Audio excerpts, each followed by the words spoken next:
আলহামদুলিল্লাহ, আল্লাহ পাকের দরবারে অসংখ্য অগণিত শুকরিয়া যে রব আমাদেরকে যুলকআদা মাসের শেষ জুমায় জিলহজের পূর্ব মুহূর্তে কারগর মসজিদে আসার বসার তৌফিক দিয়েছেন, সুযোগ করে দিয়েছেন।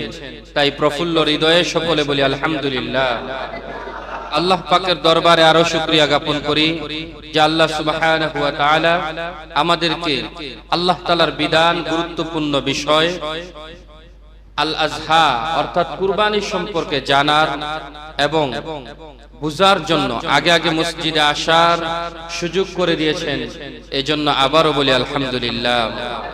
আল্লাহর রহমতের ছায়ায় আসার তৌফিক দিয়েছেন কে? আল্লাহ তাআলা আমাদেরকে সুস্থ রেখে এনেছেন। বাকি যারা মনের তামান্না আছে যে মসজিদে আসবে কিন্তু অসুস্থতার কারণে কিংবা শরঈ কোনো উযরের কারণে আসতে পারে নাই, আল্লাহ তাদেরকে সুস্থতার নিয়ামত দান করুক, সকলে বলেন আমিন। আল্লাহ তাদের উযরকে মাফ করুক, সকলে বলেন আমিন। আল্লাহ সকল বাধাকে ডিঙ্গিয়ে দুনিয়াবি সকল কাজ থেকে ফারেক হয়ে আমাদের ভাইদেরকে দ্রুত গতিতে আল্লাহ তাআলার রহমতের ছায়া তথা আল্লাহ তাআলার ঘরের মসজিদের ছাদের নিচে আসার বসার তৌফিক সুযোগ দান করে দিক, সকলে বলেন আমিন। সম্মানিত হাজিরিন, আসলে মুমিনদের মসজিদে আসার সময়টা কখন? জুমায় আসার সময়টা কখন? সাহাবায়ে কেরাম যখন মসজিদ ছিল শুধু একটা, কয়টা বলেন তো? মসজিদে নববী। এই মসজিদে নববীতে রাসূল সাল্লাল্লাহু আলাইহি ওয়াসাল্লামের পিছনে জামাতের সাথে নামাজ পড়ার জন্য সাহাবায়ে কেরাম এমন হতো যে কোন সাহাবী আসরের সময় আসতেন, এশারের সময় মসজিদ থেকে যাইতেন। কারণ তিনি যদি আসর নামাজ পড়ে বাড়িতে যায়, ওনার বাড়িতে যাইতে যাইতে মাগরিবের আযান হয়ে যায়। তো জামাত আর কোথায় পড়বে? আয়েশা মাগরিবের জামাত ধরার মতো সুযোগ নেই, এত দূরে ছিল, একটা মাত্র মসজিদ ছিল। কিন্তু আল্লাহ তাআলার অপার মেহেরবানি, আল্লাহ তাআলার বড় অনুগ্রহ, আল্লাহ আমাদের গলিতে গলিতে, গ্রামে, মহল্লায়, পাড়ায়, আল্লাহ এমন কি কিছু কিছু জায়গা আছে একই মহল্লায় দুই বংশ হওয়ার কারণে দুই বংশেও মসজিদের ব্যবস্থা করে দিয়েছেন। আলহামদুলিল্লাহ বলেন। এটা তো মসজিদ। তাছাড়া পৃথিবীর সর্বত্রই তো নামাজ পড়া জায়েজ আছে, কিন্তু জামাতের সাথে পড়ার একটা পরিবেশ, সুযোগ মসজিদ আল্লাহ যে আমাদের জন্য এইভাবে তৈরি করে দিয়েছেন, সুযোগ করে দিয়েছেন, এজন্য প্রশংসা করব কার? আরো জোরে বলেন কার? তারপরেও আমরা যারা ইনকার করি, যারা মুখ ফিরিয়ে নেই, যারা মসজিদ থেকে বিমুখ থাকি, আপনি একটু চিন্তা করে দেখেন আপনার আযাবটা কোন পর্যায়ের হতে পারে। আপনি কোন প্রকারের মুসলমানের দাবিদার যে আপনি বলছেন যে আপনি একজন মুসলমান, আর সাহাবায়ে কেরাম ওয়ালা ইন্নানি মিনাল মুসলিমিন তারাও বলতেন যে আমরা মুসলমানদের মধ্য থেকে একজন। তারা কোন প্রকারের মুসলমান? সেই দূর থেকে জামাতের সাথে নামাজ পড়ার জন্য তারা মসজিদে কত দূর থেকে আসতেন। আর এমন হয় আমার অনেক মুসলমান ভাইয়ের ঘর মসজিদের সাথে ঠেকানো, দোকানটা মসজিদের সাথে ঠেকানো। এমন হয় ইমামের প্রতিটা কেরাত সে দোকানে বসে, ব্যবসা প্রতিষ্ঠানে বসে বসে শুনছে, তারপরেও সে মসজিদে আসার সুযোগ হয় না। এটা হচ্ছে তার কপালের দোষ। কিসের দোষ বলেন? নসিবে হেদায়েত নাই। আল্লাহ হেদায়েত দান করুক, সকলে বলেন আমিন।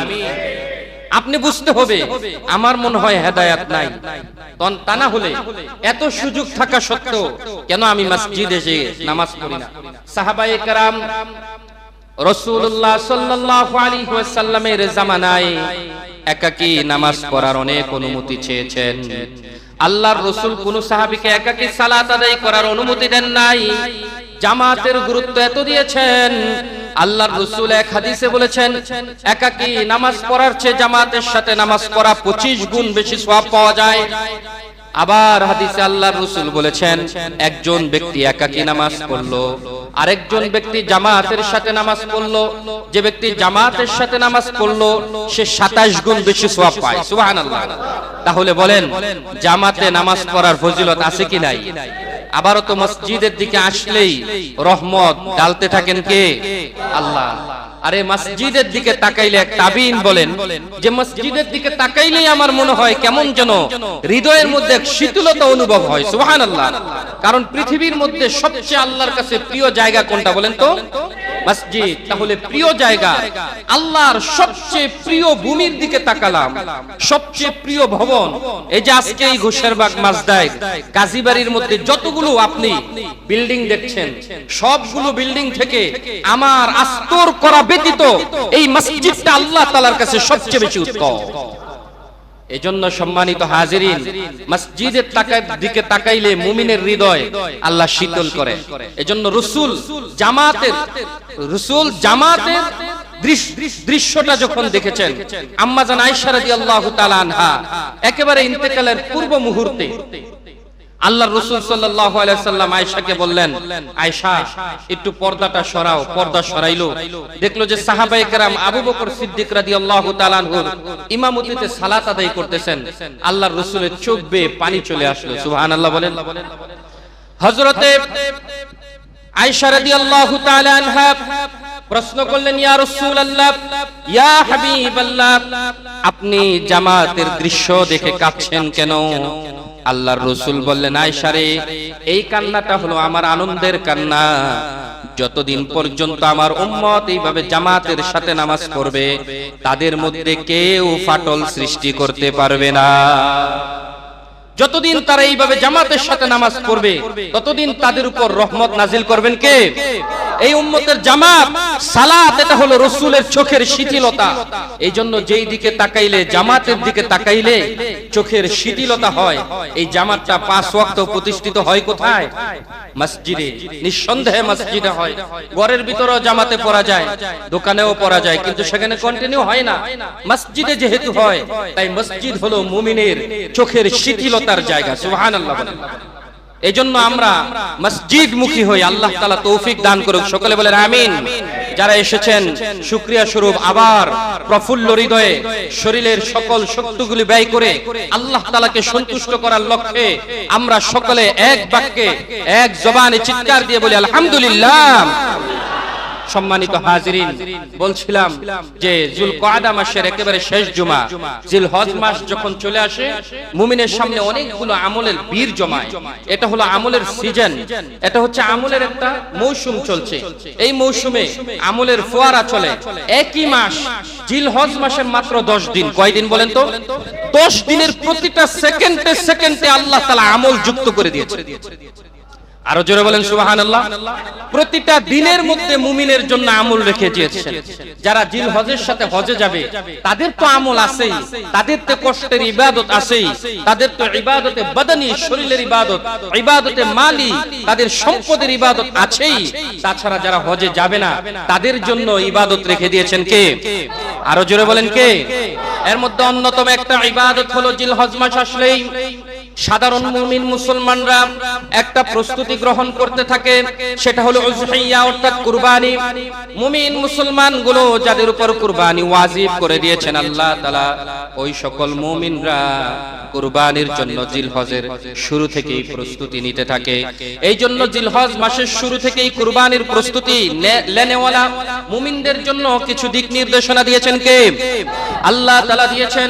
মুমিনরা কুরবানি করবে, তবে মুমিনদের কুরবানি কেমন হবে, তাদের সালাত কেমন হবে, যাকাত কেমন হবে, হজ কেমন হবে, প্রত্যেকটা পাঠ আল্লাহ কোরআনে বিস্তারিত আলোচনা করে দিয়েছেন। সুবহানাল্লাহ। শুধু কোরআনে আলোচনা করলেই শেষ নয়।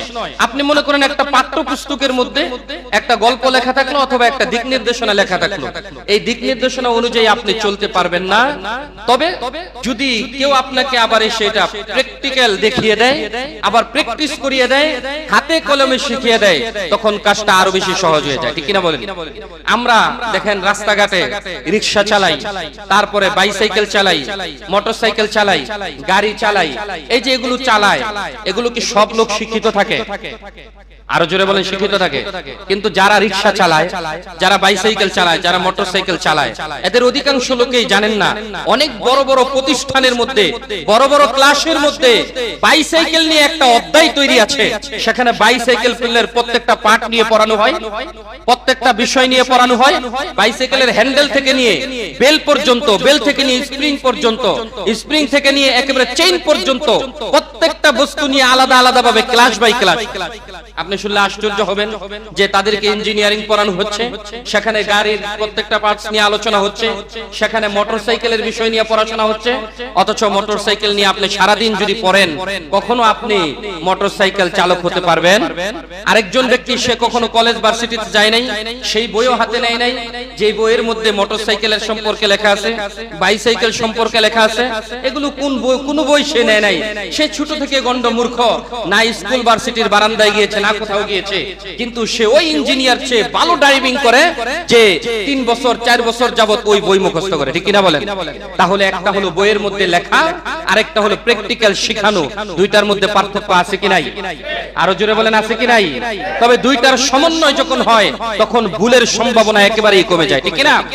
যখন লেখাটা যেটা থাকে ওইটাও পড়ে, আবার নিজে প্র্যাকটিক্যাল সেভাবে চালায়, ড্রাইভিংও করে, তখন আর তার মধ্যে ভুল হওয়ার সম্ভাবনা থাকে না। এইজন্য আল্লাহ তাআলা প্রত্যেক নবীকে কিতাব দিয়েছে, সহিফা দিয়েছে।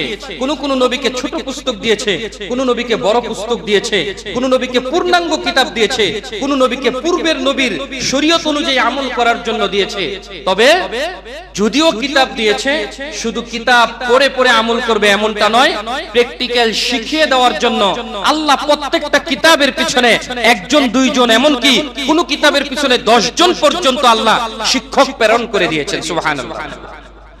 শিক্ষক অর্থাৎ নবীদের কাজ ছিল কাজটা কিভাবে করবে উম্মত, সেই কাজটাকে শিখিয়ে দেওয়ার জন্য জিলহজ মাসের মধ্যে যখন 10 থেকে নিয়ে 12 তারিখ পর্যন্ত কুরবানির দিনটা আল্লাহ নির্ধারণ করে দিলেন, তার রাসূলের মাধ্যমে এই কুরবানি কিভাবে করবে এটাও প্র্যাকটিক্যাল শেখানোর জন্য আল্লাহ পৃথিবীতে একজন নবী পাঠিয়েছেন। তার নাম হলো ইব্রাহিম খলিলুল্লাহ। নাম কি? আরো জোরে বলেন নাম কি? আরো জোরে বলেন নাম কি? নাম, নবীদের নাম মুখস্থ করলেও নেকি আছে কি নাই? আরো জোরে বলেন আছে কি নাই? আমাদের দশা হয়ে গেছে এমন, জুয়ান থেকে নিয়ে বৃদ্ধ পর্যন্ত ভারতের হিন্দি, তামিল সব নায়ক নায়িকাদের নাম ঠোঁটস্থ না, শুধু মুখস্থ একেবারে। কিন্তু এক একজন নবীদের নাম, যা শুধু 25 জন নবীর নাম যদি কাউকে জিজ্ঞেস করি যে কোরআনে শুধু 25 জন নবীর নাম আছে, কয়জন বলেন? শুধু 25 জন। আল্লাহ 2 লক্ষ কিংবা আল্লাহ 1.5 লক্ষ, প্রায় 1.5 লক্ষ 2 লক্ষ নবী আল্লাহ প্রেরণ করেছেন পৃথিবীতে, কিন্তু মাত্র এর থেকে বাছাই করে আল্লাহ 25 জন নবীর ঘটনা এখানে বলেছেন। কাউকে যদি দাঁড় করায় এমনও হয় খুব শিক্ষিত ব্যক্তিও 25 জন নবী কি 10 জন নবীর নাম বলতে পারে না, আছে কি নাই? এজন্য সন্তান হলে নাম রাখতে গিয়ে বড় বিপাকে পড়ে যায়, বড় এই পেরেশানিতে পড়ে যায়। কি নাম রাখবে? একটা বরকতময় নাম, একজন নবীর নাম রেখে দেন, আল্লাহ বরকত দান করেন। এজন্য আমাদের জন্য কুরবানির শিক্ষা দেওয়ার জন্য আল্লাহ একজন নবী প্রেরণ করেছেন, নাম হচ্ছে ইব্রাহিম খলিলুল্লাহ। নাম কি বলেন?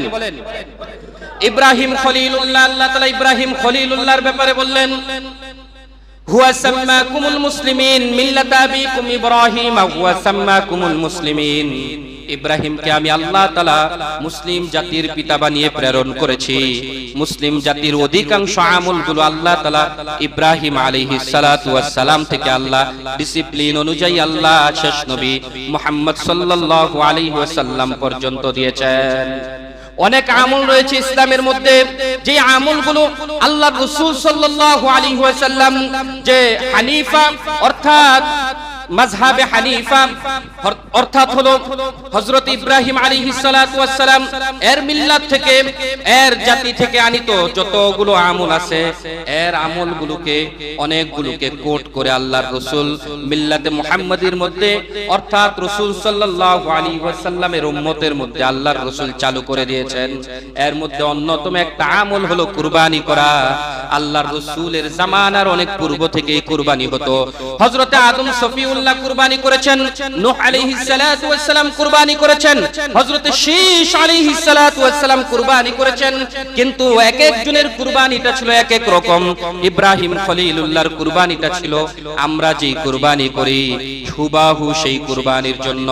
আর আল্লাহ তাআলা সেই কুরবানি থেকেই প্রকৃতভাবে সব নবীকে, সব মুমিনকে আল্লাহ তাআলা ধারাবাহিকভাবে কুরবানির একটা সিলসিলা জারি করে দিলেন।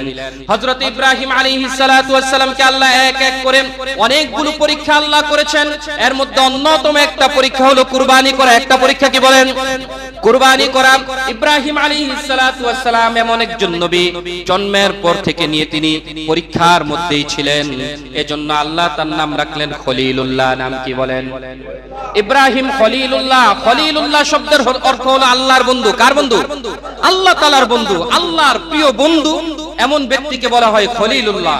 ইব্রাহিম খলিলুল্লাহ আল্লাহ তাআলা উপাধি দিয়েছেন এই জন্য যে ইব্রাহিম প্রত্যেকটা পরীক্ষায় নাম্বার 1 হয়েছেন। সুবহানাল্লাহ। আল্লাহ তাআলা ইব্রাহিম আলাইহিস সালাতু ওয়াস সালামকে এমন এক পরীক্ষার মধ্যে দিলেন। ঘটনা সকলে জানেন।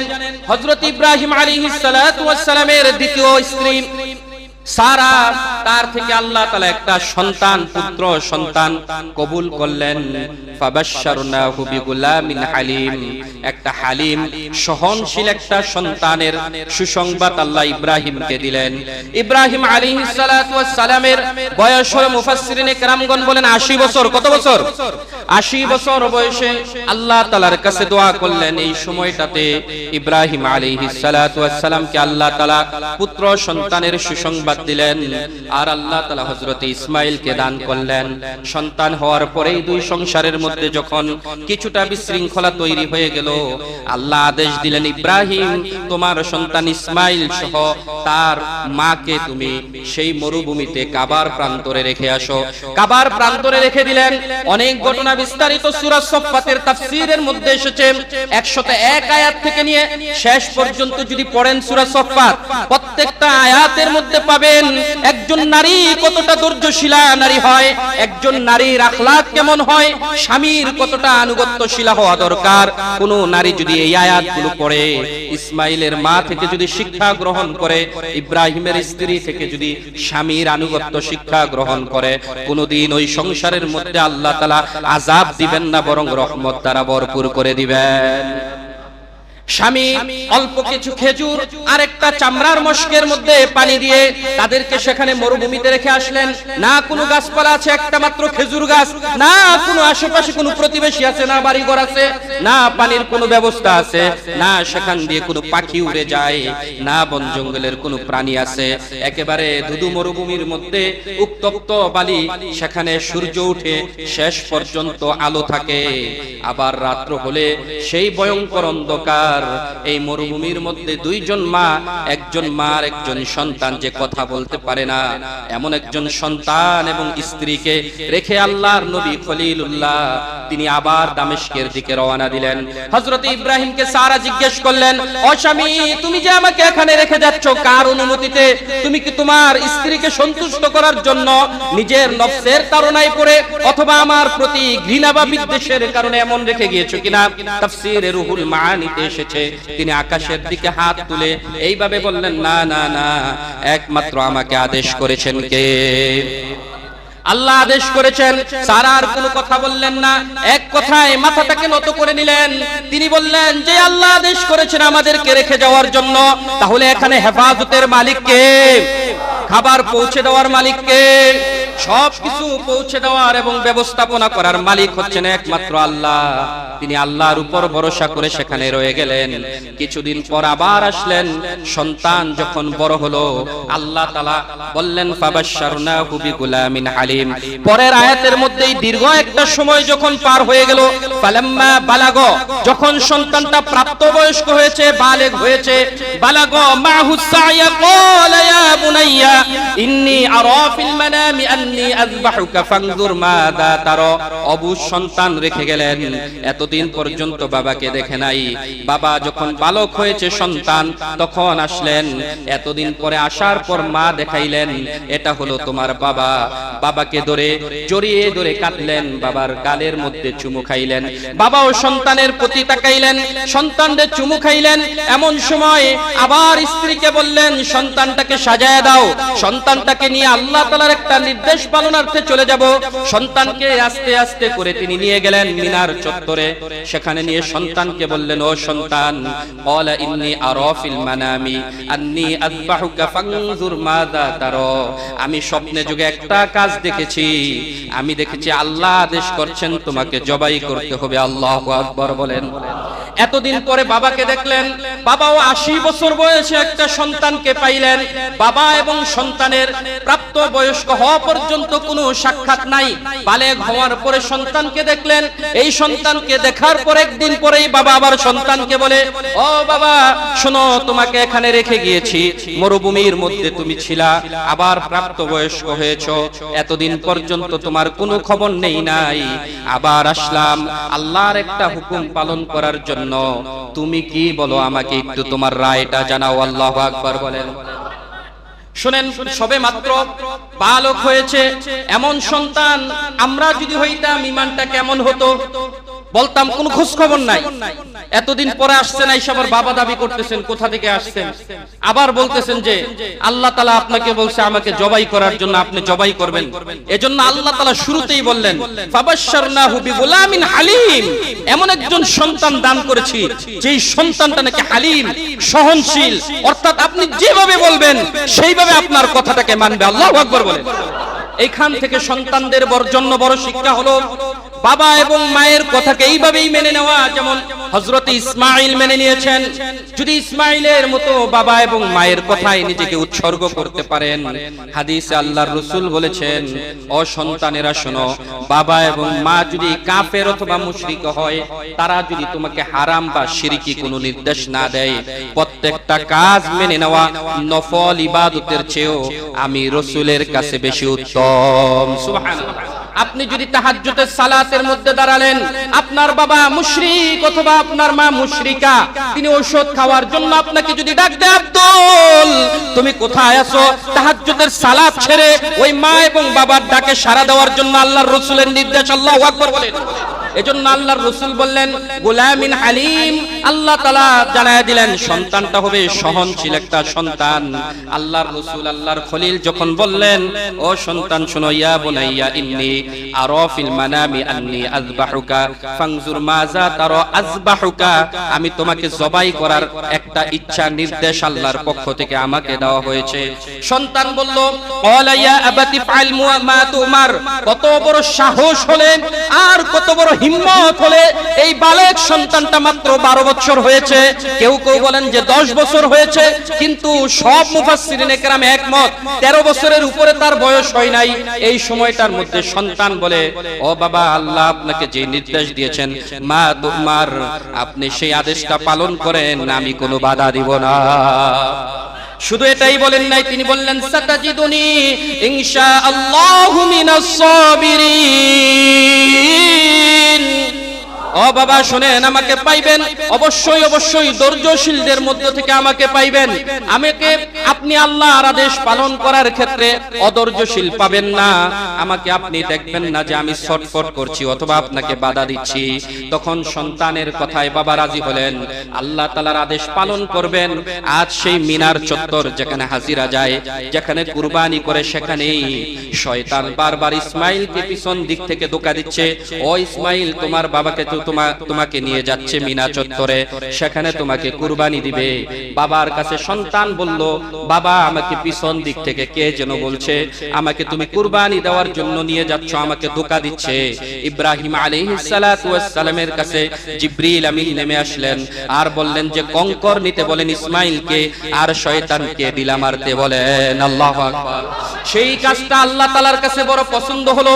কিয়ামত পর্যন্ত যত হাজি যাবে, হাজিদের জন্য ওয়াজিব ওয়াজিব হলো মুজদালিফা থেকে তারা কঙ্কর নিবে আর মিনা চত্বরের মধ্যে 70টা কঙ্কর তিন তিনে তারা নিক্ষেপ করবে। এই ওয়াজিব সেই ইব্রাহিম আলাইহিস সালাতু ওয়াস সালামের কর্মকে পছন্দ করে নিয়েছেন কে? হযরতে ইব্রাহিম আদেশ দিলেন, ইসমাইল কঙ্কর নিলেন আর নিক্ষেপ করলেন। প্রত্যেক দিন আল্লাহ তাআলা যখন হাজিরা কঙ্কর নিক্ষেপ করে, যে হাদিসের মধ্যে এসেছে প্রত্যেকটা কঙ্কর নিক্ষেপ করার সাথে সাথে শয়তান এতটা জোরে আহাজারি করতে থাকে, তার চোখটা তার মুখটা এতটা লাঞ্ছিত হয়ে যায় যে কোনদিন এতটা লাঞ্ছিত হয় না আরাফার দিন এবং মিনার দিন শয়তান যতটা লাঞ্ছিত হয়। আল্লাহ তাআলা কাজটাকে পছন্দ করলেন। ইব্রাহিম আলাইহিস সালাতু ওয়াস সালাম ইসমাঈলকে বললেন, প্রস্তুতি গ্রহণ করো। ইসমাঈল বলল, বাবা হে, আমাকে জবাই করবেন, তবে আমার 3টা শর্ত আছে। কয়টা? 3টা শর্ত আছে। আপনি আমাকে জবাই করবেন, কোনো আপত্তি নাই। আপনাকে এতদিন পরে দেখেছি, আর হয়তোবা আমার মায়ের কাছে ফিরে যাওয়া হবে না, এখানে আমার শেষ হবে। 1 নাম্বার শর্ত হলো আমার পাগুলোকে আপনি বেঁধে নেবেন, হাতগুলোকে বেঁধে নেবেন, যাতে করে আমার হাত পা বাঁধা থাকলে আপনি যখন জবাই করবেন হাতটা যেন আপনি খলিলের গায়ে না লাগে, কোনো বেয়াদবি যেন না হয়। অসন্তানরা শোনো, বাবা সন্তানকে জবাই করছে, তারপরেও সন্তান কতটা সতর্ক একজন নবী। আল্লাহ ইসমাইলকে কেন নবী হিসেবে গ্রহণ করলেন? হাত যেন একজন খলিলের গায়ে না লাগে। আজকে অনেক সন্তান আছে বাবার গায়ে মায়ের গায়ে হাত তুলতে কোনো দ্বিধাবোধ করে না। বাবাকে ঘর থেকে বের করে দেয়, মাকে ঘর ধাক্কা দিয়ে বের করে দেয়। আল্লাহর কসম করে বলি, তুমি মাকে যদি আঘাত দাও, উফিল্লাকুমা, আল্লাহ কোরআনে বলেছে উফ বলতে পারবে না, আর তুমি তাকে লাঠি দিয়ে বের করলা, আল্লাহর কসম তোমার জন্য জাহান্নাম একেবারে ওয়াজিব হয়ে গেল। ঠিক কিনা বলেন? যারা বাবা এবং মায়ের জন্য তুমি এরকম করলা, বেয়াদবি করলা, আজ বাবা এবং মায়ের পা ধরে ক্ষমা চাও, তারা যদি মাফ করে দেয় তাহলে তোমাকে মাফ করে দিবেন কে? সম্মানিত হাজরিন, ইব্রাহিম 1 নাম্বার ইব্রাহিমের সন্তানের শর্ত মেনে নিলেন, হাত পা বেঁধে দিবেন। 2 নাম্বার হলো ইব্রাহিম আলাইহিস সালাতু ওয়াস সালামকে ইসমাঈল বললেন, বাবা আমাকে তুমি গলার শুরু থেকে নয়, গর্দান থেকে তুমি আমার গলাটাকে কাটবা। প্রত্যেকটা সন্তানের গর্দানটা বাবার জন্য বড় প্রিয়, কারণ তুমি জানো বাবা, আমাকে তুমি যখন প্রথম রেখেছো আমার মনে আছে তুমি আমার গলার মধ্যে একটা চুম্বন দিয়েছো। হযরত হাসান এবং হুসাইনের সবচেয়ে প্রিয় জায়গা কোনটা? আল্লাহর রাসূলের ব্যাপারে হুসাইন এবং হাসানকে প্রশ্ন করা হয়েছে, আপনাদের সর্ব অঙ্গের মধ্যে রাসূলের সবচেয়ে প্রিয় জায়গাটা কোনটা? হাসান এবং হুসাইন জবাব দিল, শোনো, আল্লাহর রাসূলের কাছে অর্থাৎ নানাজির কাছে যতবার গিয়েছি ততবার গর্দানের মধ্যে একটা চুমু দিয়েছে। সুবহানাল্লাহ। হযরত ইব্রাহিম যতবার এসেছেন ইসমাঈলকে দেখতে ততবার গর্দানের মধ্যে চুমু দিয়েছেন। গর্দানটা যেহেতু বড় প্রিয় জিনিস, তাই তিনি বললেন যে আপনি যেহেতু প্রিয় সন্তানকে আল্লাহর রাস্তায় কুরবানি করবেন, তাই জবাই ছুরিটা চালাইবেন গর্দানের মধ্যে।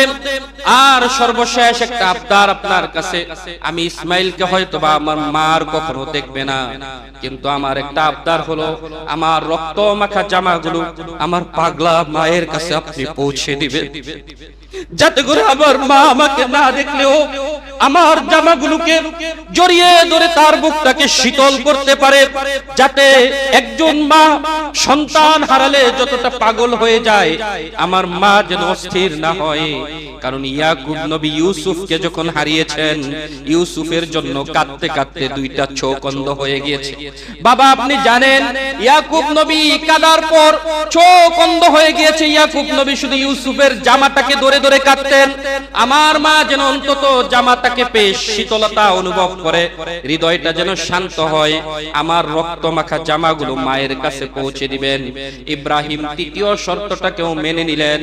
হযরত ইব্রাহিম আলাইহিস সালাতু ওয়াস সালাম প্রিয় পুত্র সন্তানকে জবাইয়ের জন্য প্রস্তুতি গ্রহণ করলেন। যখন জবাইয়ের জন্য প্রস্তুতি গ্রহণ করলেন, আল্লাহ তাআলা বলেন যে ফালাম্মা আসলামা ওয়া তাল্লাহু লিল জাবিল ওয়া নাদাইনাহু আইয়া ইব্রাহিম। আল্লাহ তাআলা ইব্রাহিম আলাইহিস সালাতু ওয়াস সালামকে ডাক দিলেন, ইসমাঈলকে শোয়ালেন, ইসমাঈলকে জবাইয়ের জন্য প্রস্তুতি গ্রহণ করলেন। তাফসীর কারকগণ অনেক কথা বলেছেন, লম্বা ঘটনা, কোরআনে যতটুকু বলেছে ততটুকু বললাম। সম্মানিত মুসল্লিয়ানে কেরাম, সূরাটা যখন ধরেছে, আল্লাহ তাআলার পুরা সপ্ত আসমানের মধ্যে যত ফেরেশতা ছিল সবাই আল্লাহ তাআলার কাছে দোয়া করছে, আল্লাহ জীবনে অনেক ঘটনা আপনি ঘটাইছেন, ইব্রাহিম থেকে অনেক পরীক্ষা আপনি নিয়েছেন, এমন পরীক্ষা জিন্দেগিতে দেখি নাই আল্লাহ, এর চেয়ে মারাত্মক আর দেখতে চাই না। সন্তান জবাইয়ের জন্য প্রস্তুতি নিয়ে নিছে, বাবা জবাই করার জন্য প্রস্তুতি নিয়েছে।